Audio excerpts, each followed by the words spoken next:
बात की विजय सिन्हा की बात वो कर रहे हैं कि एकदम बुलडोजर चला जाएगा। किस पर भाई बुलडोजर चलेगा? बिहार में बड़े बड़े माफिया हैं। जो बिहार के मुख्यमंत्री हैं पलटू राम, वो माफिया डॉन अनंत सिंह के चपरासी बने हुए हैं।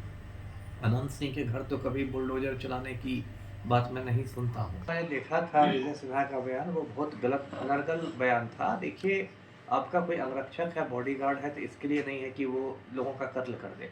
और भगवा में कहते हैं कि मारम सिक्सर के 6 गोली छाती में रही। सितंबर महीने में नेपाल में जेनजी क्रांति हुई, आपने देखा। मंत्रियों को दौड़ा दौड़ा के काठमांडू की सड़कों पर पीटा गया। तो जिस दिन जेनजी जग जाएगा तो इन सब की सत्ता चली जाएगी। तो इस तरह की बात नहीं करनी चाहिए। ऐसे मैं आपको बता दूं कि 14 नवंबर को जब गिनती होगी तो विजय सिन्हा पराजय सिन्हा बनने जा रहा है। बिहार की राजनीति अब यूपी स्तर पर होने लगी है।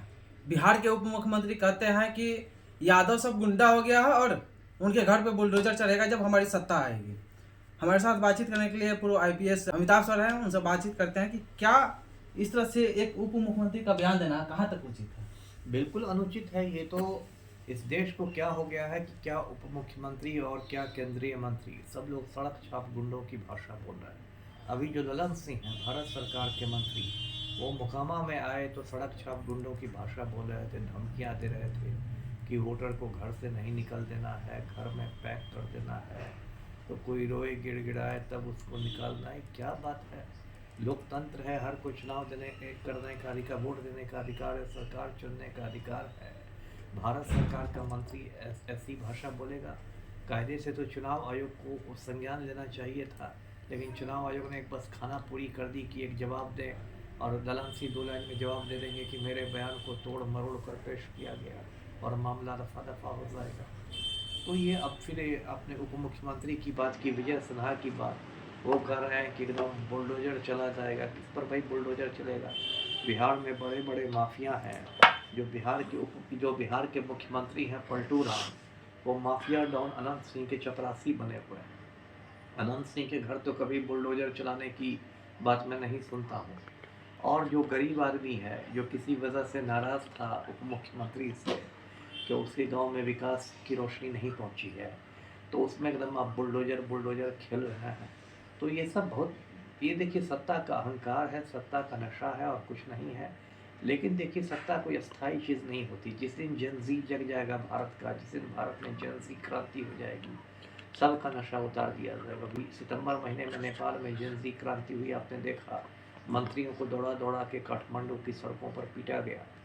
तो जिस दिन जेनजी जग जाएगा तो इन सब की सत्ता चली जाएगी। तो इस तरह की बात नहीं करनी चाहिए। ऐसे मैं आपको बता दूं कि 14 नवंबर को जब गिनती होगी तो विजय सिन्हा पराजय सिन्हा बनने जा रहा है। एक तरफ आरजेडी के यानी महागठबंधन के कैंडिडेट थे भाई वीरेंद्र, उनके ऊपर आरोप लगता है कि धमका रहे हैं प्रशासन को, उनके ऊपर एफआईआर होता है। वही दूसरी तरफ पूरा गांव एकजुट होकर के उप मुख्यमंत्री का विरोध करते हैं। वहाँ पे विजय सिन्हा कहते हैं कि प्रशासन हमको रक्षा के लिए काहे के लिए दिया है, फायरिंग करना चाहिए, इस तरह से वो बयान देते हैं। ये प्रशासन उनके रक्षा के लिए दिया जाता है या फायरिंग करने के लिए दिया जाता है? नहीं नहीं, वो मैंने देखा था विजय सिन्हा का बयान, वो बहुत गलत अनर्गल बयान था। देखिए, आपका कोई अंगरक्षक है, बॉडीगार्ड है, तो इसके लिए नहीं है कि वो लोगों का कत्ल कर दे। बॉडीगार्ड तभी फायरिंग करेगा जबकि सीधे आपकी जान पर खतरा आ गया हो, एकदम डायरेक्ट आपकी जान पर खतरा हो, तभी वो फायरिंग करेगा। अब ऐसा थोड़ा है कि मंत्री जी गए और किसी ने विरोध कर दिया, किसी ने कोई नारा लगा दिया, किसी ने कोई शिकायत कर दी तो उसको आप उड़ा दीजिएगा गोली से। उत्तर कोरिया है क्या? तो ये सब तो बहुत गलत बात है कि इस तरह इन लोग की मानसिकता हो गई है कि मेरे साथ यदि बॉडीगार्ड है तो लोगों को उड़ाने के लिए गोलियों से चल रहे हैं। ये तो बहुत गलत मानसिकता है। इससे पता चलता है कि इन लोग की सोच जो है वो कितनी प्रदूषित हो गई। जी। देश के प्रधानमंत्री बिहार दौरे पे आते हैं और भभुआ में कहते हैं कि मारम सिक्सर के 6 गोली छाती में रही। यानी 20 साल से सत्ता में हैं और सिक्सर के 6 गोली सत्ता मारने की बात कर रहे हैं। कहा अब देखिए, प्रधानमंत्री, अब क्या देश का दुर्भाग्य है कि एक चौथी फेल जाहिल आदमी देश का प्रधानमंत्री बन गया है, जिसकी डिग्री का कोई अता पता नहीं है, जिसने कहीं ढंग से पढ़ाई नहीं की। प्रधानमंत्री का ये हाल है कि बिना टेलीप्रॉम्प्टर पढ़े 4 लाइन बोल नहीं सकते। एक बार इनका टेलीप्रॉम्प्टर खराब हो गया तो मोदी ने बेटी पढ़ाओ को बेटी पटाओ कह दिया, अर्थ का अनर्थ कर दिया। अमित शाह जी भी बयान दिए थे एक बार। वही आप बताइए ना, क्या कौन लोग ये देश चला रहे हैं?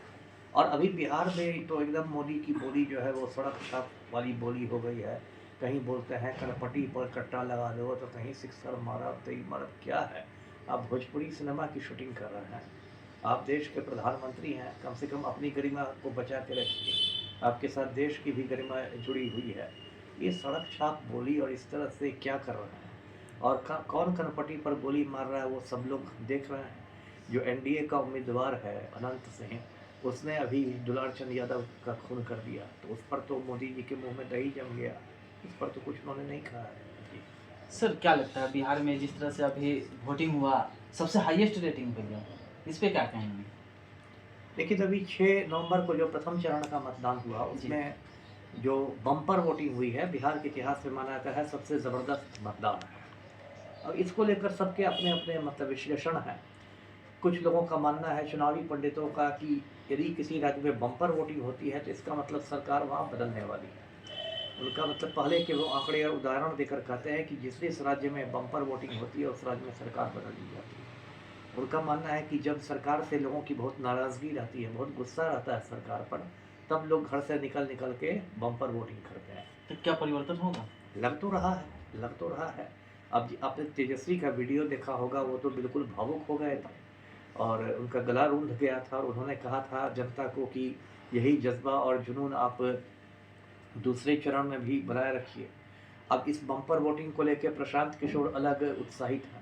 उनका कहना है कि छठ के समय जो प्रवासी बिहारी आए थे बिहार छठ के लिए, वो लोग वोट देने के लिए रुक गए, क्योंकि प्रशांत किशोर का मानना है कि हमने जो पलायन को एक बड़ा मुद्दा बना दिया है, उस मुद्दे की वजह से प्रवासी बिहारियों का झुकाव हुआ है जनसुराज की ओर, और इसलिए उन लोगों ने, प्रवासी मजदूरों ने भी और उनके परिवारों ने भी जमकर वोटिंग की है जनसुराज के लिए, ऐसा उनका मानना है। देखिए, असली नतीजे क्या होंगे तो 14 नवंबर को ही पता चलेगा। अभी तो जो भी है वो कयास लगाए जा रहे हैं, अटकलबाजी है।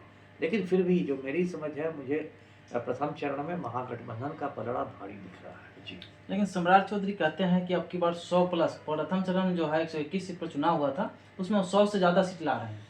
अब जब हाँकने की बात है तो पूरा का पूरा 121 सीटों पर ही दावा करते हैं। जब झूठ ही बोलना है तो 100 की बात क्यों है? 121 कहते कि सब के सब सीट हमें ही मिल रहा है। देखिए, ये लोग भाजपाई सब, मैं क्या कहूँ, लोग के दिमाग, पिछले लोकसभा चुनाव में आपने देखा होगा किस तरह से लोग कूद रहे थे। अब की बार 400 पार, अब की बार 400 पार, जो भाजपाई से मिली है, अब की बार 400 पार।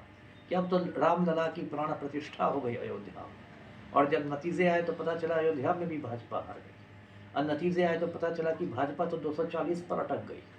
सामान्य बहुमत का आंकड़ा था 272, वो भी नहीं छू सके। तो भाजपाई लोग बड़बोले होते हैं, बढ़ा चढ़ा के बोलते हैं, है ना। सम्राट चौधरी पर मैं क्या कहूँ, ये तो खूनी है, इसको तो कायदे से बेऊर जेल में रहना चाहिए, तो उप मुख्यमंत्री बन के घूम रहा है जी। चलिए, तो हमारे साथ अमिताभ दास जी थे, जो कि अपने बातों को रखे, किस तरह से बिहार की राजनीतिक जो है उथल पुथल हो गया, इन सभी विषयों पे क्या सोचते हैं, प्रतिक्रिया कमेंट बॉक्स में जरूर साझा कीजिएगा। जय हिंद, जय बिहार।